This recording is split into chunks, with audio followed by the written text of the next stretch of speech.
Hi, welcome to another edition of Carpenter Shop, where we are walking and growing and working in the carpenter shop, trying to discover ways that we need to grow and some things that will make us stronger. 1 Samuel chapter 1, verses 27-28 says, "For this child I prayed. I also have lent him to the Lord. As long as he lives, he shall be lent to the Lord." Another way of saying that is, I have given him to God. And as long as he lives, he will be given to God for God to use. Probably a better translation than the King James Version. This past year, as we're recording this for the first time, the Christian world lost what was one of my all-time favorite Christian music recording artists. Not because I always agreed with the song, but just because he was just so entertaining. And he had the ability to connect on so many different levels with the audience. He was wildly creative. He wasn't afraid to try anything. Any style of music, nothing was off limits. The guy could sing, he would try to dance, he would try to act. He would do it all. His name was Carmen. Carmen said this: "I credit my parents with dedicating me to Jesus as a child. My parents held me up in a Bible study and dedicated my life to the Lord so that whatever happened in my life would be used for the service of God." He went on to say, "I guess that commitment really stuck because the presence of Jesus haunted me until I finally gave my life to Christ when I was 20 years old." If you're a parent, you've got a child, and you dedicate that child to God, what we're saying is, Lord, this is your child. You've loaned this child to me, and I will be the best mother or father I can possibly be, and I want to make sure that he grows up, and he loves you, and he serves you.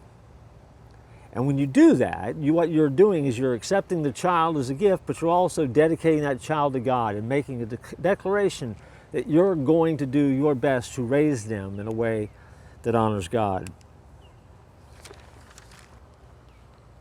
That sounds simple to do, but it's not. And having the perspective that I have as pastor, as we stand here in the carpenter shop, I can tell you story after story of parent and child relationship where a parent genuinely dedicated their child to God, saw that child as a gift, and wanted to give that child back to God for however God wanted to use them. And I also have seen parents that, while they were thankful for the gift of a child, did everything they could to seem to get in the way of that child connecting to God. In other words, they allowed other things to always take priority, other activities to always become more important than the God Connect moments. They do it sometimes not for bad reasons and not for reasons that are evil at all. As a matter of fact, every parent I know wants to give their child all the opportunities they can possibly get. But at the end of the day, there is a moment where you always have to ask yourself as a parent, am I doing everything that I possibly can to point my child and connect my child to those good things of God? That happens at home, it happens at church, it happens at the environment you put them in. And that's your job. That's what you do. Because the gift that God has given you of a child, that's what you're called to do back. And you need grace to make it work. And it's the parenting by grace. It's an amazing thing to happen when you're trying to get the God thing right. And for children, they have to understand that as they grow older, they will watch and they will see the priority that parents place on the things of God.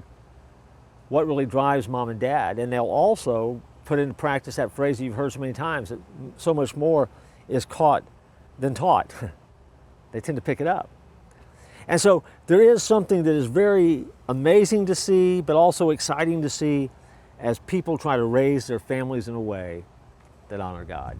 And so if you're a parent and you're watching this, let me encourage you that here at the church at 434, you have a friend and have an ally, and we want to give you opportunity after opportunity to help connect your children to God and provide them with people and leaders and encouragers along the way that are going to help grow that child up and help you as you try to get it right.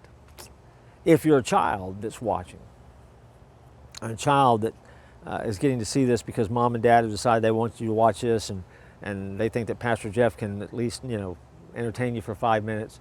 Listen to your parents.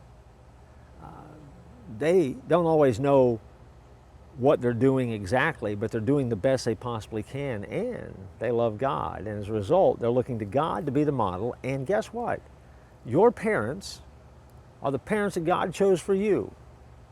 And so that ought to carry with it some importance. And so don't be busting on your mom and dad. That's who God picked for you because they were the best ones for the job.